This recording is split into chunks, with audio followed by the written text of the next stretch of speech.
दोन बहिणी, एक छोटासा ओव्हन आणि आज 452 कोटीचा ब्रँड. पण हे शक्य कसं झालं?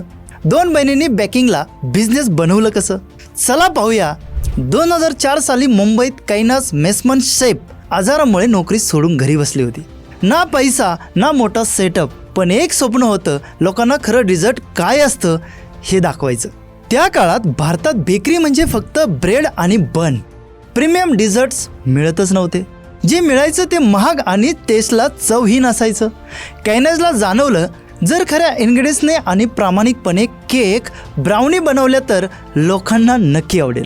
तिनं आपल्या बहिणीसोबत घरच्या स्वयंपाकघरातूनच सुरुवात केली. बेल्जियम चॉकलेट्स, फ्रेश क्रीम आणि हाताने बनवलेले प्रत्येक ब्राउनी पीस बनवले आणि कस्टमर्सना ते खूप जास्त आवडले.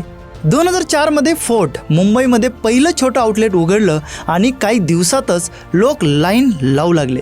आज थिओब्रामाचे देशभर 150+ स्टोअर्स आहेत आणि फायनान्शियल इयर 2025 मध्ये कंपनीचं उत्पन्न तब्बल 550 कोटींवर पोहोचलं. मित्रांनो, आपल्याकडे सगळ्यांकडे एक पण ओन असतो, छोटं सेटअप, छोटं रिसोर्सेस, पण जेव्हा मनात क्लॅरिटी आणि सेल्फ केस्टडीचं अलाइनमेंट असतं तेव्हा छोटं स्वप्न एम्पायर बनतं.